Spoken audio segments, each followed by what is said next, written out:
Mesdames et messieurs, bonsoir chez vous et merci de nous suivre sur BF1, la télévision au cœur de nos défis. Bonsoir aussi aux auditeurs de la radio Horizon FM, partenaire de cette émission, et bienvenue à votre émission au cœur du sport. Comment sortir notre football de ses difficultés? Tel est notre thème du jour. Et pour en parler, nous n'avons pas invité, nous n'allons pas faire un débat comme on le fait d'habitude. Nous avons décidé d'échanger avec une sommité du sport burkinabé, en tout cas quelqu'un qui a fait ses preuves sur le terrain en matière d'administration du sport, en matière de direction.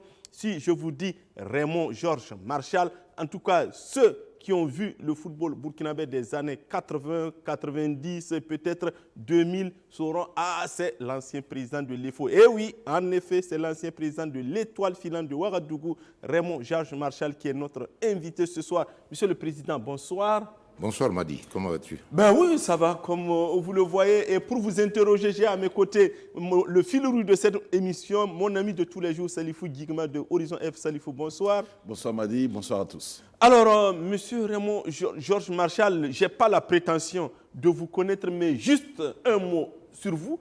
Moi, je vous ai connu président de l'EFO. Bon, vous avez joué, ça je sais, mais peut-être pas à un très haut niveau, puisque vous n'avez pas été expatrié. Mais on vous a connu surtout président de l'EFO, où tout le monde disait président. Vous avez eu un palmarès que je pense aucun président au niveau du football burkinabé n'a encore égalé. 9 titres de champion du Burkina, 5 coupes du Faso, si je ne m'abuse. Et surtout ce match historique gagné le 4 août 1990 à Ouaïgouya, où avec votre coulissier de tous les jours, Noufou Ouedraogo, président de l'ASFA Yenenga, c'était la rivalité, la grande rivalité de l'époque. Après, il y a eu la basse tension, où vous avez été obligé de démissionner de l'EFO. Alors, monsieur Marchal, brièvement, est-ce que cette petite description vous convient? Oui, mais je voudrais seulement rectifier quelque chose. Oui. J'ai été 8 fois champion. 8 fois champion. 8 fois champion et j'ai fait 7 fois le doublé. 7 fois le doublé. 7 fois le doublé. Wow. À l'Étoile filante de Ouagadougou. Oui. Combien de coupes du Faso? 7 fois la Coupe du Faso? Parce que l'EFO n'avait jamais perdu la Coupe du Faso. Jamais. Je crois que c'est en 2014 que l'EFO a perdu pour la première fois une finale de Coupe du Faso. Ah, 2014, moi j'étais parti. Moi j'étais parti. Alors, on est déjà dans le vif du sujet. Ouais. Ça veut dire que vous reconnaissez un peu dans ce que nous avons dit. Ouais. Alors, Salifou Guigma pour la première question. Si vous dites Salif Kaboré, ça va rappeler le premier vice-président de la Fédération burkinabé de football De au temps l'époque. de Diakité. Exactement. Où je me rappelle que j'avais également interviewé le président Georges Marchal sur le football d'alors, dirigé par Sédou Diakité. Donc on n'en est pas là. Alors, président, aujourd'hui, est-ce que vous nourrissez du regret par rapport à ce que vous avez bâti comme édifice au niveau de ce sport-là? Ah, je répondrai tout de suite non, je ne regrette absolument rien. Et quand vous parlez de cette fédération-là, un petit rappel. Vous savez, j'étais candidat au poste de président de la fédération burkinabé. En parlant de Salif Kaboré. Ouais, en parlant de Ça Salif. vous ravive des souvenirs. Hein. Ouais. Oui. J'étais candidat, j'ai déposé ma demande à l'Étoile filante et l'Étoile a transmis ma demande à la fédération et par l'ex-président de l'Étoile qui est Traoré Moïse Nian. Et Pascal Sergent Ouedraogo était le secrétaire général. J'ai déposé ma demande en bonne et due forme jusqu'au jour des élections. Arrivé aux élections, le feu président Félix Kiemtaboum était président de séance. On nous dit de sortir et puis après on rentre, on dit bon, on commence les élections. Ma demande n'était pas là. Ça a disparu entre-temps. Ma demande a disparu. Ma demande a disparu. Et j'ai vu Moïse, il ne pouvait pas me regarder. Moïse, il ne pouvait pas me regarder. On me dit, j'ai dit, mais, monsieur le président, en parlant à monsieur Félix Kiemtaboum, j'ai dit, mais j'ai déposé une demande en bonne et due forme. Moïse, j'ai déposé ma demande. On dit, votre demande n'est pas là, on ne voit pas votre demande. Donc c'est comme dans le plus pif. Vous voyez, Oui, c'est des souvenirs, absolument. ça. Alors, président, nous allons rester dans le cadre des souvenirs. Parlez dans quelles conditions vous êtes devenu président de l'EFO. Je sais que toute l'émission, vous pouvez en parler, mais résumez-nous. Et comment justement, quelle a été votre méthode pour gagner 8 titres de champion et gagner 7 Coupes du Faso? Vous savez, ce n'est pas de la sorcellerie, ce n'est pas de la magie. Il faut seulement travailler et être à côté de ces acteurs-là. J'appelle acteurs les joueurs. Moi, quand j'étais président, il n'y a pas un seul joueur à qui je ne rendais pas visite chaque jour. Ah oui? Chaque jour, j'étais chez tous les joueurs. Tous les joueurs. Ils étaient nombreux quand même. Hein? Ils étaient nombreux. Mais il faut avoir le temps de visiter tout ce monde. Et quand un entraîneur, parce que moi j'ai eu 7 entraîneurs à l'Étoile filante, quand un entraîneur fait son classement, parce que moi je les préviens, je souhaiterais que vous me fassiez voir votre classement. Parce que moi j'étais en contact avec les joueurs, et puis j'ai été un ancien joueur. Donc, quand il me montre l'effectif retenu, je me permettais de dire, attention, celui-là, il a un problème à la maison. Celui-là, il a un problème, il ne pourra pas jouer. Et les entraîneurs, en général, m'écoutaient. Et si vous voulez, le seul entraîneur qui ne m'a pas écouté, et après 3 matchs, et je l'ai prévenu, c'était Piori Ouebonga, j'ai dit à M. Piori, tu sais, je connais les joueurs aussi bien que toi, sinon mieux que toi. Tu m'as dit de te laisser faire ton classement. Je te laisse libre. Mais si on fait 3 matchs avec défaite, tu seras obligé de partir. Et c'est ce qui s'est passé. Oui, mais 3 matchs, c'est peu quand même. À l'Étoile filante? Ah oui? À l'époque, mon Dieu, même une défaite à l'Étoile filante à l'époque, c'était la mort. Mais président, avouons que c'était de l'ingérence quand même. Non. Vous ne trouverez pas une équipe dans ce monde-là, dans ce monde. Ce n'est pas visuel, je suis d'accord. Il ne faut pas se faire voir. Parce que, est-ce que vous le saviez? Si je ne vous l'avais pas dit. Non. Est-ce qu'un entraîneur est capable de sortir et de dire, ah, vous savez, mon président, c'est grâce à lui, je fais mon classement? Oui, aucun entraîneur du monde ne vous dira ça. Oui. Et toutes les grandes équipes du monde, à commencer par Lyon, Marseille et tout, Bernard Tapie, c'est la même chose. Il faut que le président participe à la vie du club. Si le président ne participe pas à la vie du club, c'est difficile, parce que les entraîneurs, ils n'ont pas tous la poigne. Et il faudrait que les joueurs sachent que le président supporte cet entraîneur-là. Et là, la cohésion est là, l'harmonie est là, et les joueurs sont toujours à 100% fonctionnels. Oui, mais participer à la vie du club, c'est normal, mais participer au Mais classement... la vie du club, c'est quoi? classement? La vie d'un club, c'est quoi? C'est les rencontres, c'est les matchs, là. La vie du club, c'est pas porter des habits, non. La vie du club, c'est les victoires. Quand on parle de la vie d'un club, c'est les victoires. C'est les victoires. Un club sans victoire n'est pas un club. N'est pas un grand club, vous voulez dire? Hein? N'est pas un grand club. C'est pas un grand club. Or, Les supporters Mais fuient. est-ce qu'il arrivait que des entraîneurs fléchissent en vous disant, oui, d'accord, je change 2, 3 sur l'effectif arrêté pour les matchs? Oui, non. L'entraîneur, tous mes entraîneurs, je peux vous les citer si vous voulez, tous mes entraîneurs, ils font leur classement, ils retiennent les joueurs. Et quand ils retiennent les joueurs, ils me consultent. Ou quelquefois, même avant de retenir le joueur, les entraîneurs viennent me voir. Président, voilà les joueurs que nous avons retenus. Je dis oui, ok, c'est bon, c'est formidable. Ou bien je dis, attention, tel joueur, il n'est pas en forme, il est en méforme, parce qu'il a un problème moral. Et c'est ce que les gens ne savent pas. Un grand joueur, si dans sa tête, il a un problème, un problème, quel que soit le problème, son rendement baisse. Un joueur, quand il monte sur le terrain, il faut qu'il soit à 100% opérationnel. 100% opérationnel, ça veut dire qu'il faut que dans son esprit, qui est que ce match-là, le match dont il doit participer, le match qu'il doit jouer, seul est dans sa tête. S'il y a autre chose, problème de femme, sa copine l'a laissé tomber, ou bien son loyer, on lui a donné de l'argent pour payer son loyer, mais il n'a pas payé son loyer et il ne sait pas comment payer son loyer, mais ce jour-là, sa rentabilité n'est pas bonne. Et justement, vous disiez que vous partez chez les joueurs. Je suppose que vous n'allez pas taper « Allô, c'est président Marshall et vous rentrez, vous commencez à causer.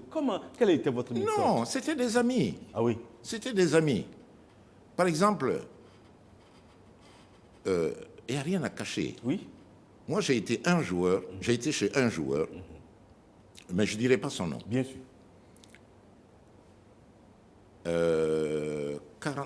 24 heures avant la rencontre. On devait jouer dimanche. Samedi, à 16 heures, j'étais chez lui. Quand je suis rentré, la porte était ouverte. Je vais dans sa chambre à coucher. Juste là? Oui, bien sûr. Je vais dans sa chambre à coucher. Parce qu'il faut s'inquiéter. Pourquoi à cette heure il dort? Où est-ce qu'il dort bien? Est-ce qu'il est là? Et vous savez, il faut participer à la vie du club. C'est ce que je dis. Donc, ce joueur, quand je suis rentré, il était avec sa fiancée couchée sur le lit. Wow. Avec sa copine, ils étaient couchés sur le lit.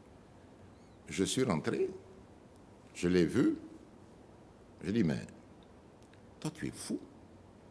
On a un grand match demain contre la Sfaïnenga et toi, tu t'amuses à ça aujourd'hui. Ça fait partie quand même de sa vie privée, là.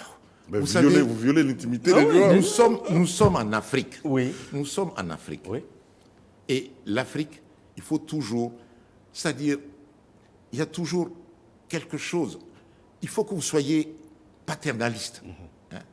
Il faut que vous soyez paternaliste. C'est-à-dire, vous intéressez vraiment à la vie de ce joueur. Et même vos enfants, c'est pareil. Si vous dites que votre enfant est grand et vous laissez faire, ça vous tombe après sur la tête. Donc ce joueur, quand je l'ai vu dans cette position, j'ai dit, bon, je t'attends au salon. Je suis parti au salon, j'ai attendu 30 minutes, 45 minutes, je ne le vois pas. Je rentre dans sa chambre, je vois la fille là-bas, et elle me dit, non, il est sorti. Il est passé par où? Il est sorti par la deuxième porte, il a pris le mur, il est parti. Ah oui. Et la nuit, je suis revenu le voir. J'ai dit, mais André, j'ai dit, Bon, c'est pas grave. j'ai dit, tu vois, on a un grand match et tu fais cette bêtise-là. Il dit, président, laissez-moi faire. Ah oui. Laissez-moi faire. Demain, vous allez voir. Demain, vous allez voir. J'ai dit, bon, d'accord, ok. Le lendemain, convocation des joueurs à 14 heures, au siège de l'Étoile filante. Il était le premier au siège. Quand je l'ai vu, j'ai dit, André, si ce soir, tu ne joues pas, toute la famille stéliste saura ce que tu as fait hier. Waouh. Il me dit, non, président, laisse-toi voir, non, tais-toi, tais-toi. Ça ressemble un peu à du chantage, président. Mais c'est comme ça. Ah oui, c'est comme ça. Mais c'est comme ça, c'est de la motivation. Mais je vous affirme, ce jour-là, le latéral droit de l'Asfa Yenengala, il l'a porté au dos.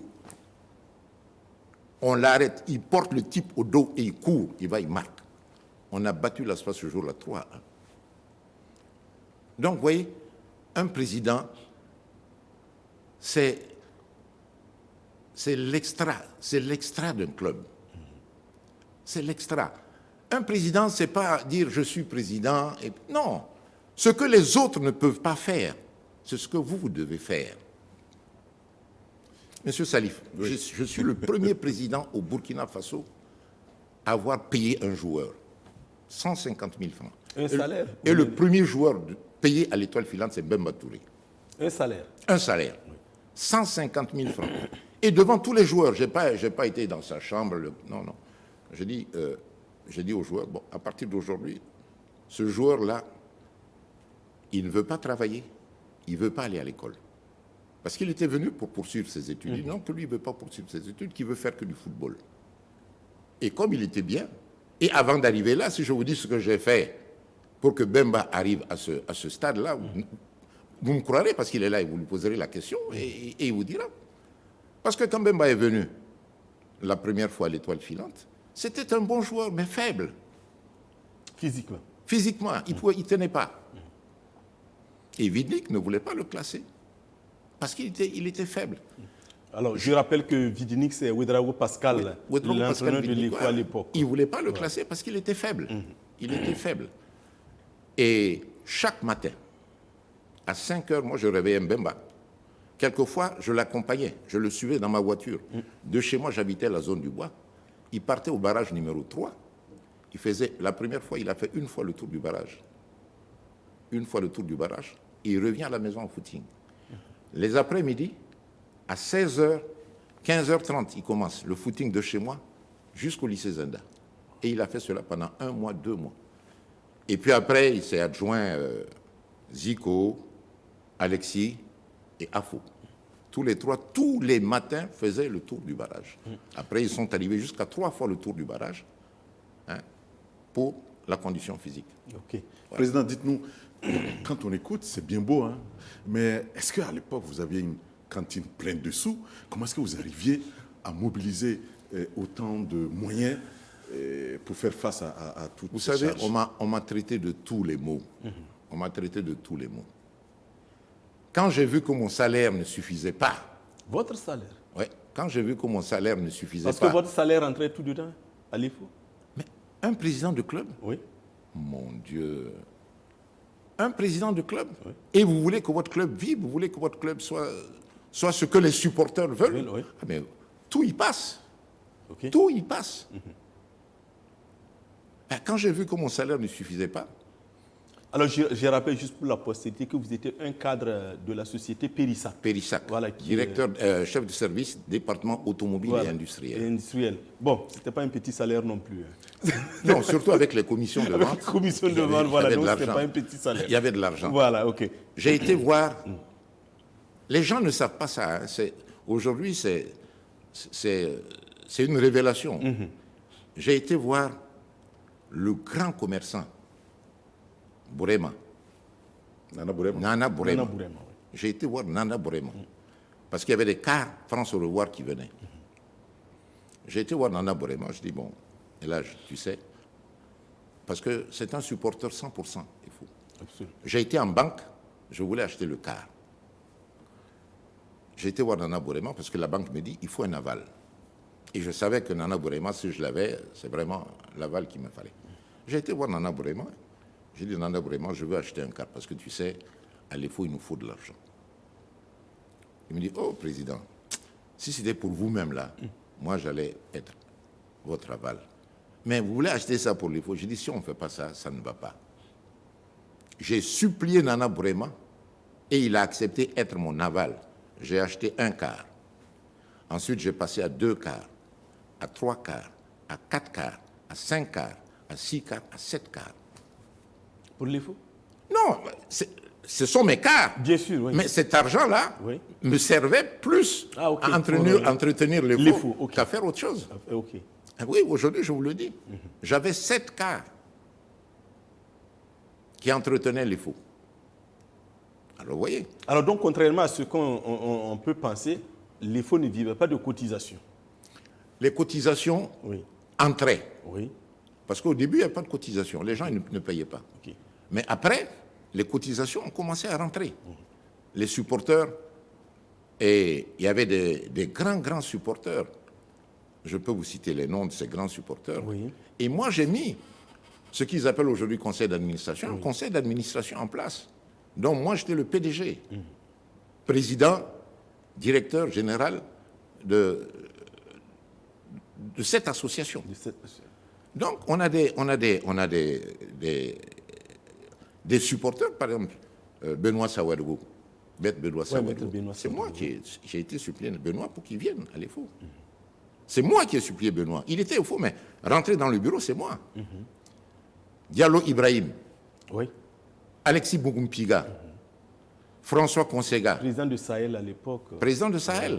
Ouais. François, le regretté maire de Saponé. Hazar Fauzi. Oui. Wango Rasmane. Il y avait 12-15 personnes. Chaque mois, pouvaient laisser 250 000 francs à l'IFO.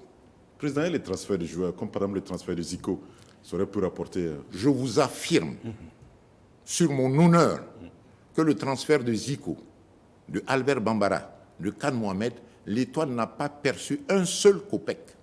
Ah bon? Transfert Ça, je vous le jure. à 0 francs. 0 francs. Parce que, à l'époque, Oui. le transfert de Zico, ils ont envoyé un émissaire qui devait nous donner de l'argent. Mais cet émissaire a dépensé cet argent, je ne sais pas quoi. Zico est bien au courant. Ouais. Et Kassoum l'Espérance, Zico à l'Espérance de Tunis. à l'Espérance. À l'Espérance, précis. c'était en 86. Et l'Espérance de Tunis a dit qu'il n'avait plus d'argent pour nous donner. Et moi, j'ai dit non. Si vous voulez de Zico, moi, je vous envoie Zico. Hein. On vous envoie Zico. Parce que quand on a été joué à Tunis, Oui. les Tunisiens voulaient nous prendre 6 joueurs sur le champ. 6 jours. 6 joueurs. J'ai dit non. Toute l'équipe, nous rentrons au Burkina Faso et après, on verra. C'est ainsi que Zico est parti.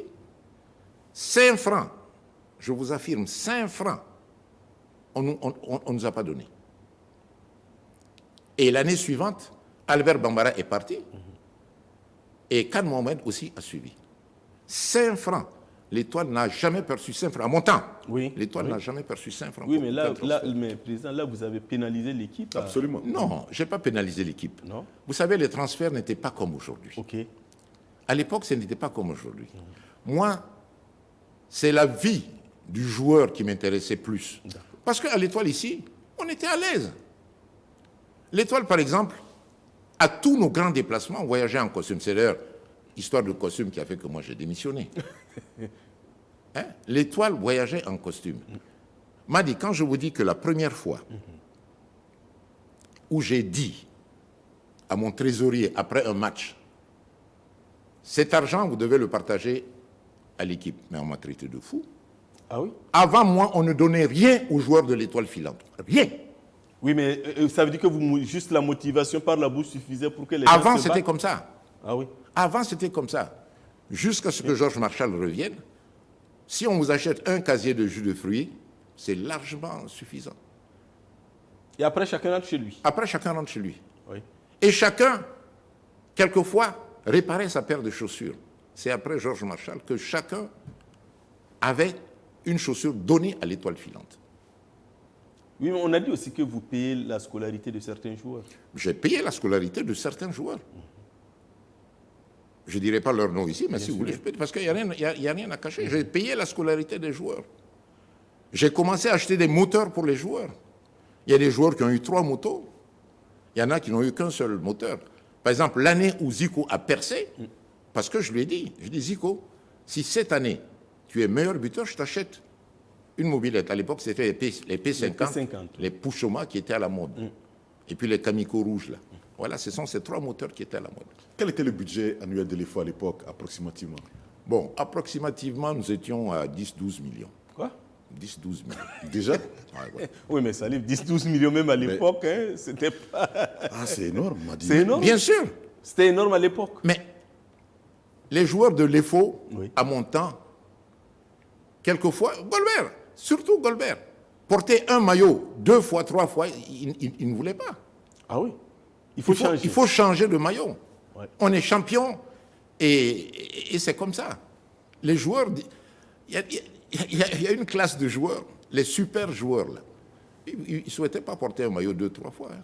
Ces super joueurs, c'est vous qui les catégorisez ou bien c'est par leur prestation? Non, c'est par leur prestation. efficacité, D'accord. leur sens du jeu, c'est parce que sans eux, l'Étoile n'existe pas. C'est pourquoi je les appelle des super joueurs. Madi, si tu permets. Oui, je veux oui, savoir, salut. Président, sur ces années passées à la tête de l'EFO, est-ce qu'il y a un joueur ou un entraîneur qui vous a marqué et dont vous vous rappelez aujourd'hui? Un joueur. Oui. Mais il y a plein de joueurs qui m'ont marqué. Bemba Touré m'a marqué. Golbert Kaboré m'a marqué.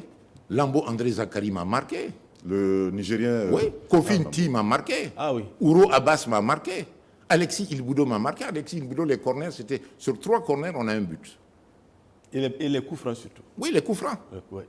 Les corners, les coups francs. Aux abords de la surface de réparation, quand Alexis te tire un coup franc, c'est un but.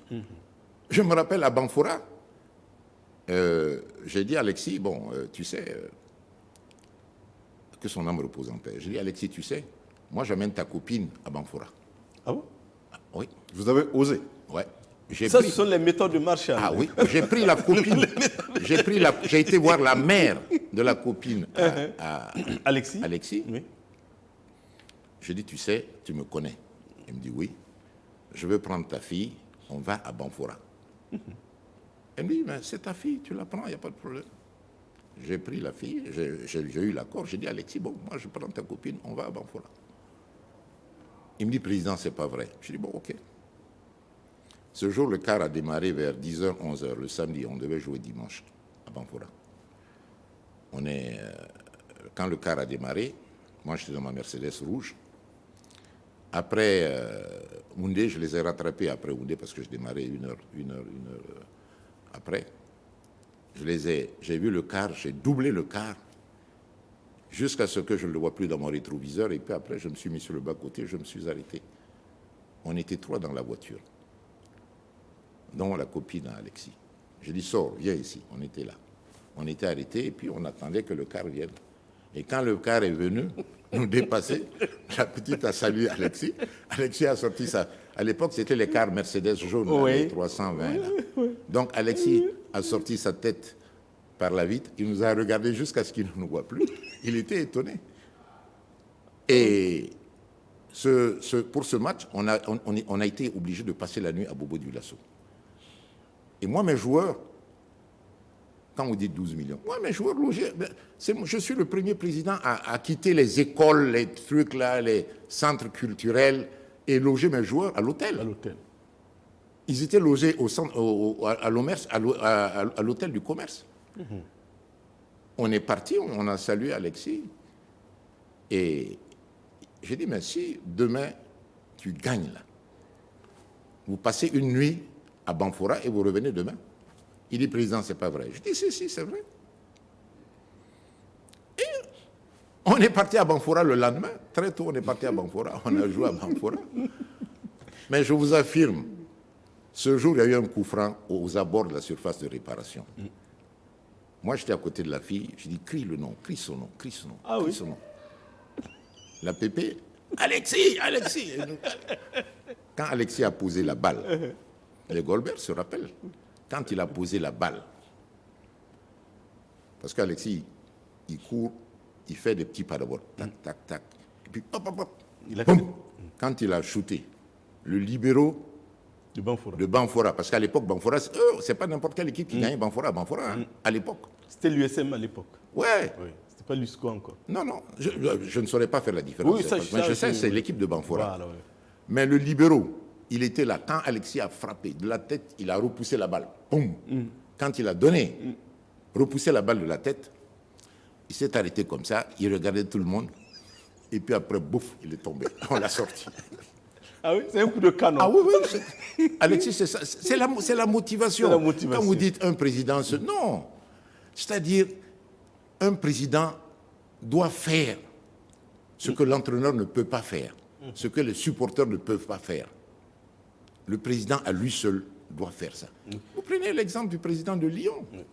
Oui, il vit la vie du club. Oui, mais président, en allant jusqu'à l'intimité, des joueurs, est-ce que vous pensez qu'aujourd'hui, cela est encore possible avec tout ce qu'on a comme les réseaux sociaux? Vous risquez, quand vous êtes allé chez le joueur dans sa chambre, là, vous risquez fort de vous retrouver dans Facebook et on pourrait vous accuser. Ça, c'est possible. Oui. Ça, c'est possible parce que je ne connais pas ce truc-là.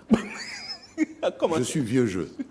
Mais à l'époque, il fallait ça. Oui. Et je pense que si je me permettais encore aujourd'hui de prendre un club, la vie des joueurs m'aurait intéressé. Et vous pensez que ça pourrait marcher, votre bien sûr. Moi, pour des motivations, avant que je ne commence à loger les joueurs, j'ai été chez un joueur, et c'était contre l'ASFA toujours. Non, c'était l'USO. Et il fallait le motiver. Je viens chez lui à 8 heures. Je rentre chez lui, je dis, mais qu'est-ce que je vais dire à ce joueur? Je lève ma tête comme ça, je vois que sa maison n'était pas plafonnée, on voyait les tôles. Je dis, mais toi, grand joueur de l'Étoile filante, tu habites une maison qui n'est pas plafonnée, ce n'est pas normal ça. Je dis, c'est pas normal. J'ai appelé son petit frère.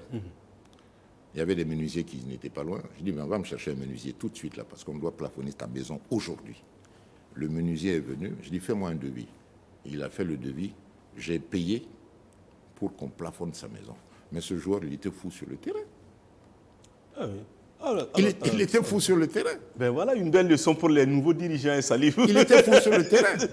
Mais moi, c'est clair qu'aujourd'hui. Et je peux vous donner son nom. Oui. Et vous lui poserez oui. la question. C'est Golbert Kaboré. Ah, ok. Il habitait chez son père Oui. et sa maison n'était pas plafonnée. Et c'est Aubin, j'ai envoyé Aubin chercher, parce qu'Aubin aussi jouait en première division.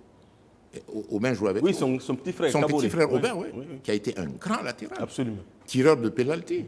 Ouais. Il est parti chercher le menuisier, on a payé pour faire le plafonnage. Président, Ok. Salif. c'est bien beau tout ça. Et à la fin, on se pose beaucoup de questions jusqu'à aujourd'hui. Qu'est-ce qui a bien poussé Raymond Marchal a démissionné de l'EFO au moment où on avait beaucoup plus besoin de lui? Vous savez, moi, je suis un croyant. Aujourd'hui, je suis un très, très grand croyant. Pour moi, chaque chose a sa fin. Mais quand on vient sur le plan intellectuel, vous savez, Georges Marchal, à l'époque, moi, je ne pouvais pas rentrer au marché. Et jusqu'aujourd'hui, moi, je rentre difficilement au marché. Jusqu'aujourd'hui. Quand je rentre au marché, prési. Au stade, quelquefois, quand je rentre au stade, à Bobo, les gens se lèvent pour me saluer. Et je crois, ça a donné de l'appétit aux hommes politiques. Ah oui. Et Salif, l'étoile filante en 88 a tenu un congrès. Le seul congrès de... Le seul, c'était le premier congrès de l'étoile. Le seul congrès que nous avons tenu. On a cousu des pagnes. Le marché, j'ai demandé à toutes les personnes qui voulaient prendre ce marché. Je l'ai donné à ma femme. On est parti à Faso Fani. On a commandé les pagnes. Et ce congrès a été un très, très, très grand congrès. Ouais. Toute l'Afrique était là. Dans l'histoire. Ouais, toute l'Afrique était là.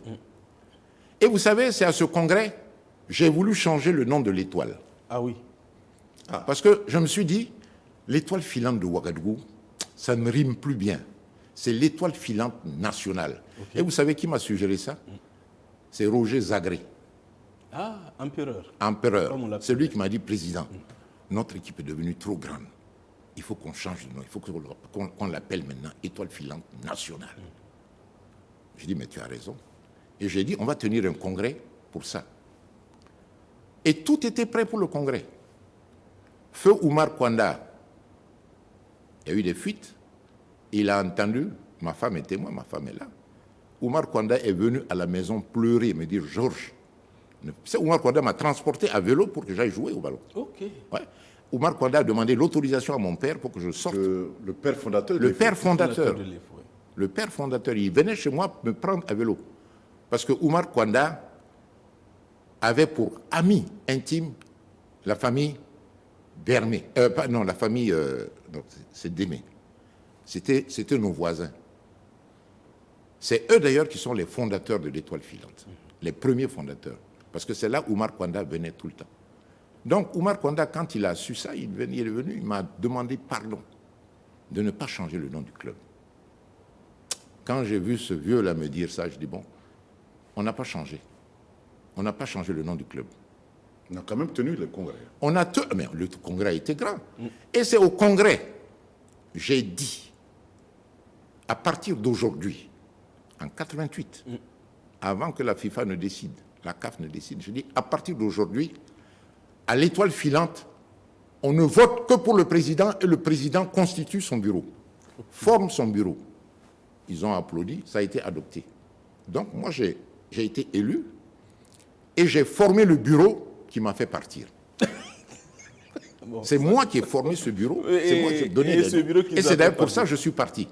Je suis parti parce que nous avons trouvé, François Consega et moi, un sponsor qui s'appelait Marlboro.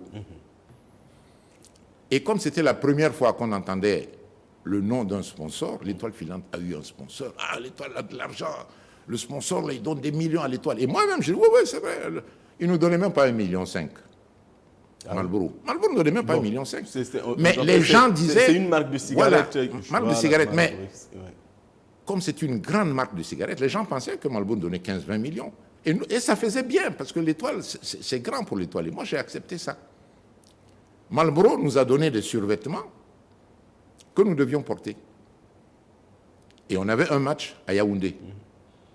L'étoile avait un match à Yaoundé. C'est le quart de finale de la Coupe d'Afrique. Voilà. Je pense que c'est là où les choses ont commencé. C'est là où les choses ont commencé. À se gâter. J'ai cousu des costumes comme d'habitude chez Emana pour tous mes joueurs.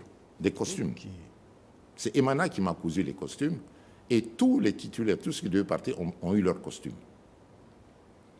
Et en réunion, les François qui voulaient...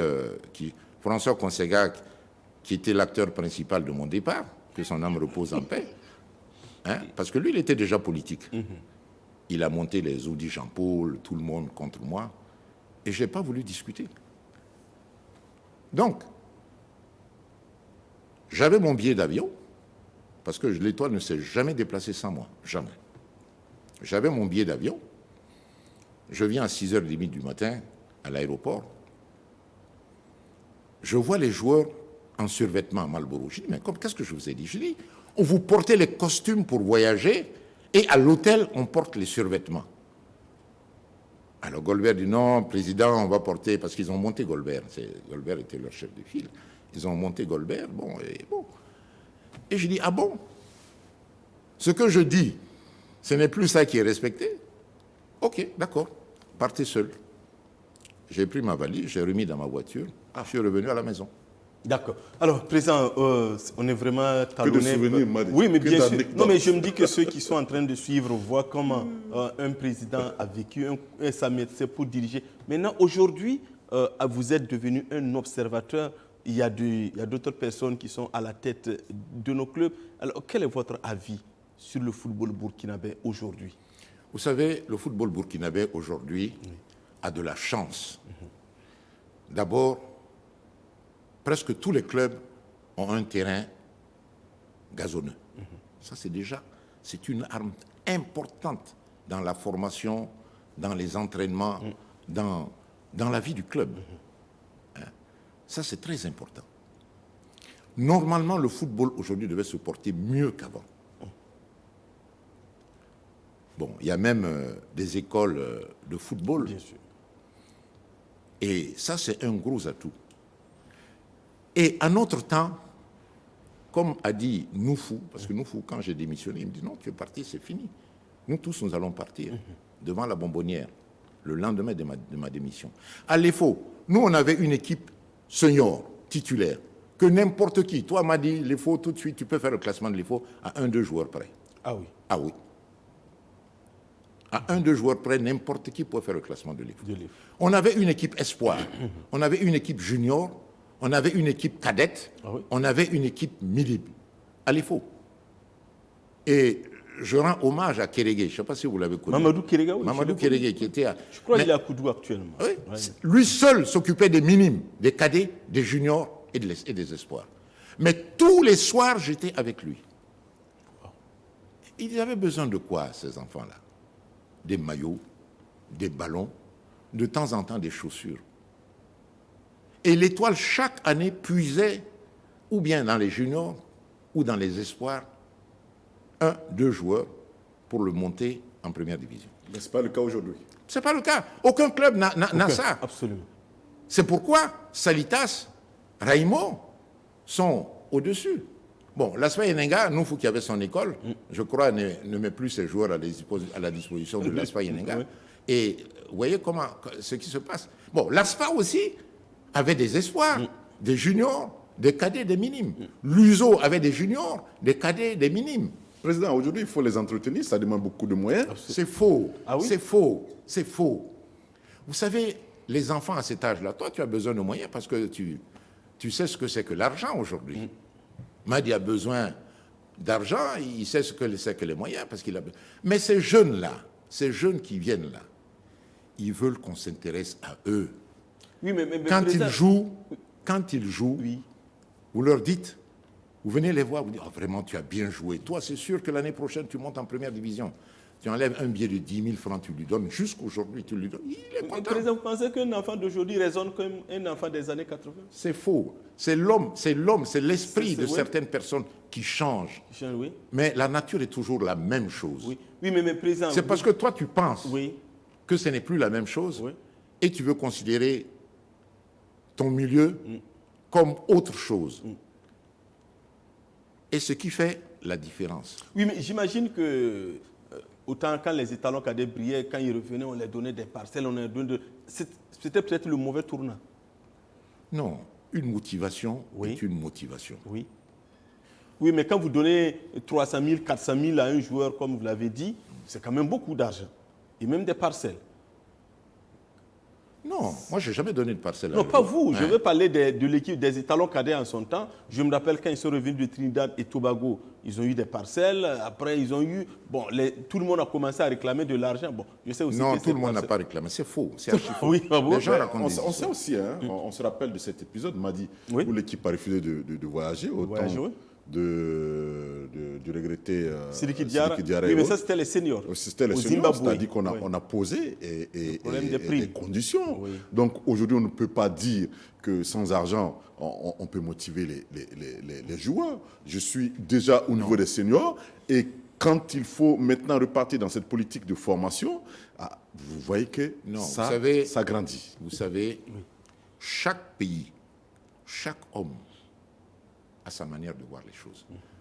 Tout de suite, là, on a reconnu le Cameroun, parce que le Cameroun, avant de partir, a dit il faut les primes avant qu'on voyage. Absolument. Et s'ils n'avaient pas fait ça, on n'allait pas les reconnaître.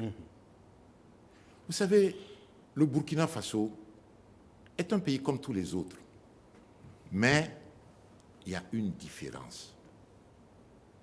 Il y a une différence.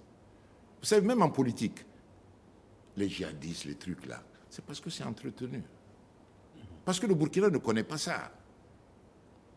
Le Burkinabé, vous venez le réveiller à minuit, un ami, chez lui, il est couché sur sa natte, avec sa femme, vous venez à minuit, vous tapez à la porte, il ouvre, il dit « Oh, c'est toi?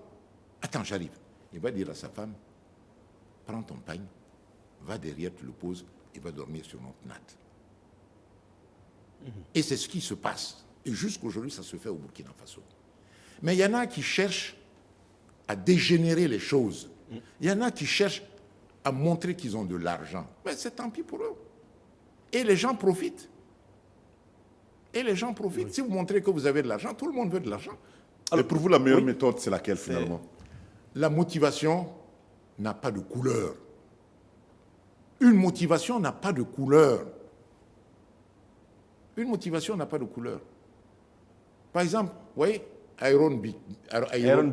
Iron Bibi. Oui. Mais quand Rock l'a reçu, mais pour lui, c'est Dieu qui l'a reçu. Ah oui. Et il a dit qu'il faudrait que tout le monde travaille comme lui pour être un jour reçu par le président du comme Faso. lui, il a été reçu. Ah oui. Bon, je suis sûr, connaissant le président Rock, qu'il lui a donné une petite enveloppe.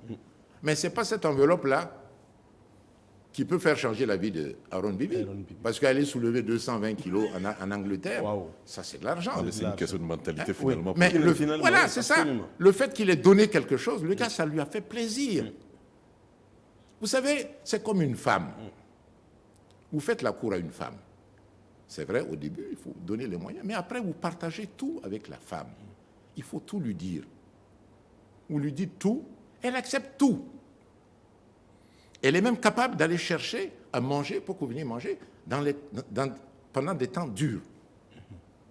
Mais si vous la faites rentrer, et tous les jours, bon, tu prends 1 million, tu vas au marché, hein, tu prends 500 000, donne 500 000 à tes parents, mais le jour où tu ne vas plus lui donner ça, C'est gâté. mais c'est gâté. D'accord. Alors, président, revenons au football. Bon, parce que là, ce que vous dites aussi, le football fait partie de la vie. Et je pense que les gens en tireront aussi la quintessence par rapport à ce que vous... Mais aujourd'hui, comment faire pour booster davantage ce football? Parce que quoi qu'on dise, avec le potentiel qu'on a, on se dit, il y a un petit quelque chose qui manque à notre football pour que l'étincelle prenne. Il faudrait que tous les clubs comprennent qu'ils ne peuvent pas avoir qu'une équipe senior au nom de leur club. Ok. Ce n'est pas possible. Il faudrait que tous les clubs acceptent recruter des jeunes pour, à partir du junior, à partir de l'âge junior, junior, cadet, minime, tous les clubs devraient avoir cette catégorie de joueurs dans leur club. Une équipe aujourd'hui, comme l'Étoile filante, qui n'a pas de minime, qui n'a pas de cadet, qui n'a pas de junior, ne peut pas vivre 2-3 ans, ce n'est pas possible. Et même avec ce monde-là, minime, cadet, junior, et quelquefois même espoir, il faut mettre une institution en place où cette personne regarde autour de nous des joueurs. Il ne faut pas se câbler sur le Burkina Faso seulement. Et au poste précis, parce qu'au Burkina Faso, vous allez chercher, vous ne pouvez pas trouver un avant-centre de pointe. Vous ne pouvez pas trouver un avant-centre de pointe. Dans tout l'effectif du Burkina Faso, vous ne pouvez pas trouver un avant-centre de pointe. Et quand vous n'avez pas ça, il faudrait qu'il y ait quelqu'un, c'était moi qui le faisais. Oui. Tu prends ton avion ou tu prends ta voiture parce qu'on t'a dit qu'au Ghana, tu as tel... Tu vas le voir, s'il est bon, tu le prends. Moi, je n'ai jamais recruté un étranger au Burkina Faso, jamais. Ah oui. Les étrangers qui viennent là, je n'ai jamais recruté de joueurs étrangers au Burkina, jamais. J'ai été le chercher, il vient, il joue. Mais les étrangers qui viennent, il est à lui les joueurs. L'Étoile, pendant mon temps, n'a jamais recruté un étranger comme ça.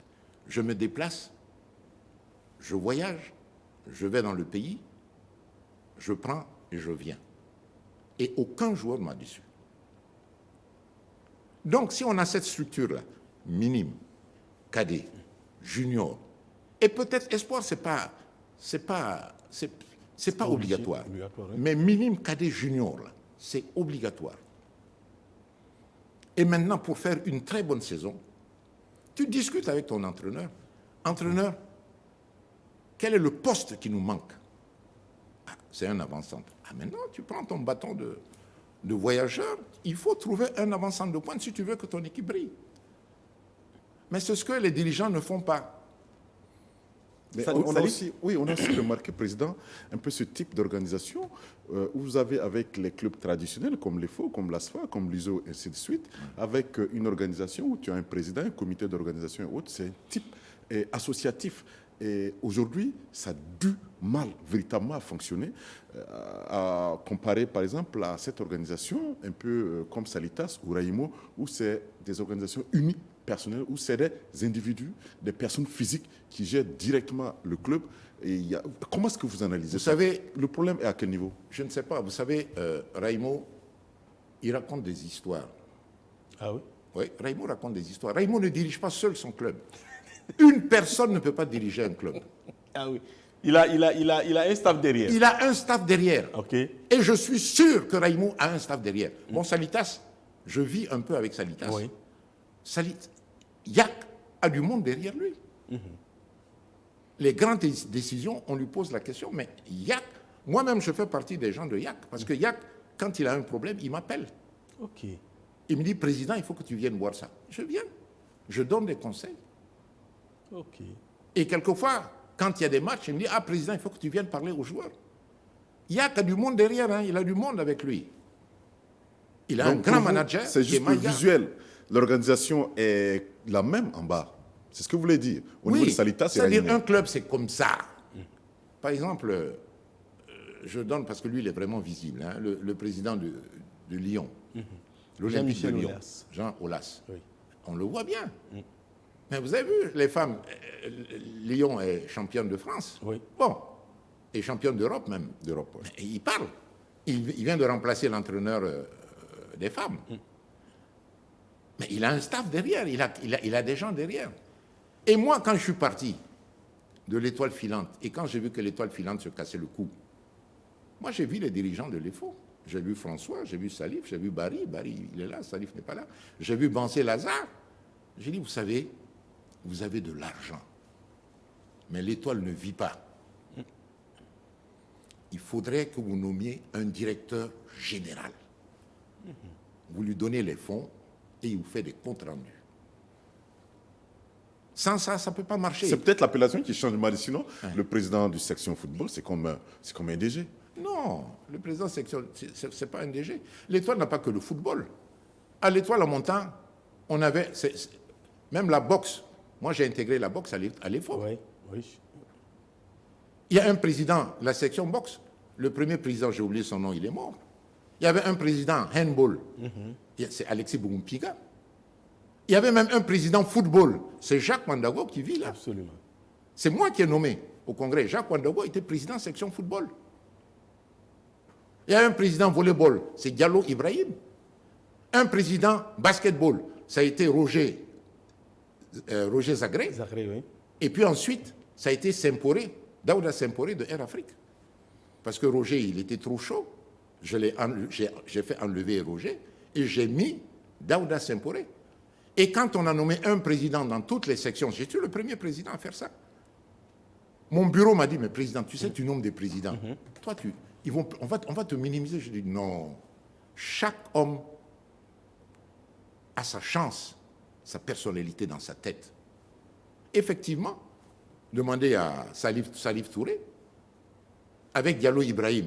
C'est là où François Compaoré, Kaboré Salif, Bari Yakouba partaient tous les soirs au terrain de volleyball pour aider Diallo Ibrahim,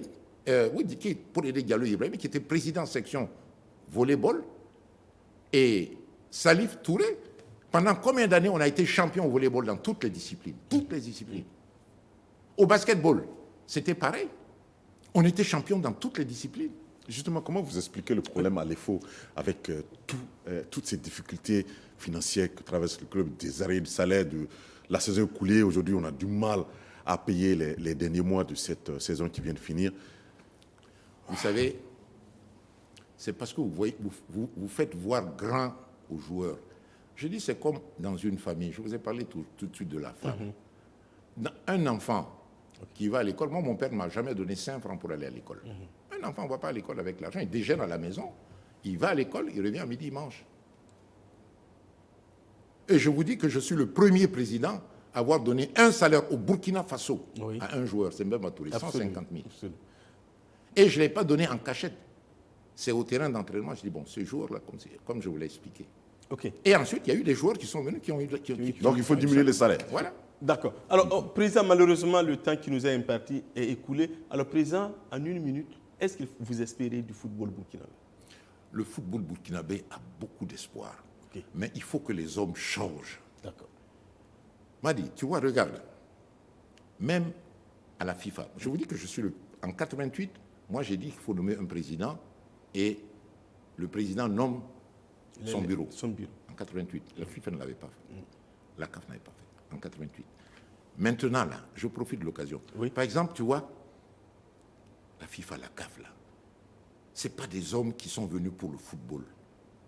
Moi, je le dis. Oui. Bon, avec le président de la CAF, avec ce qui se passe à la CAF, vous n'avez pas totalement tort. Tous. Et au Burkina Faso, oui. Je n'ai pas dit tous les présidents, mais la plupart des présidents ne sont pas venus pour le foot. Pour le football, oui. Pour le sport. Ils sont venus pour autre chose. Regarde, moi, si j'avais une possibilité d'aller rencontrer le président de la FIFA ou le président de la CAF, il y a une loi qui existe depuis toujours, qui est fausse, qui punit les grandes équipes. Tu sais laquelle? Non. Un joueur qui fait une grosse faute sur un terrain, ou 2 petites fautes, on lui tend un carton rouge, il sort. Ça pénalise tout le club. Oui, mais ça, c'est pas ça, c'est l'IFAB, c'est pas la FIFA. Oui, oui. Qui dirige cette institution? Oui, président. Qui dirige cette institution? Oui, d'accord. Voilà. Donc, vous aurez demandé à ce qu'on réforme certaines lois. Cette loi-là, elle est prioritaire. On doit la supprimer. Okay. Un joueur fait une faute, quelle que soit la faute, si on lui donne un carton rouge, on doit permettre à l'équipe de mettre un autre joueur à sa place. Oh, bon, d'accord, président, ça, si on ouvre ce débat, on ne finira pas. Non, ça, c'est ça le football. Parce que l'équipe perd beaucoup de choses. L'équipe qui gagne n'est pas forcément la meilleure équipe. Ok, d'accord. Alors, président, avec vous, le temps est court. Je sais que 2 heures, 3 heures, on ne finira même pas de discuter avec vous. Mais je crois que les témoignages que vous avez apportés devront pouvoir servir à cette jeune génération qui dirige pour comprendre que le football n'est pas que signer des chèques pour les joueurs, mais il y a surtout beaucoup d'autres choses à faire. Merci, Président Martial, d'être passé nous voir. Merci, Salif. Sur la dernière question, on va en débattre en off. Absolument, d'accord, mais décidément. Alors, merci à Abdoulaye Vous allez Barrow. voir, dans 10 ans, ils vont faire ça. Hein. D'accord. Alors, merci à Abdoulaye suis toujours Barrow en et avance, à toute l'équipe de réalisation. C'est sûr, Président Martial, il est dispo 24 heures sur 24. On aura d'autres temps, on aura d'autres occasions de vous rencontrer sur d'autres aspects de notre sport parce que vous n'êtes pas que sur le football. sport, je suis disponible. Absolument. Voilà. Merci à vous, chers téléspectateurs. Merci, chers auditeurs. Vous aurez cette émission entre 15h et 16h dimanche sur la radio Horizon FM. À BF1, c'est mercredi 22h, 23h. Au revoir et à la prochaine.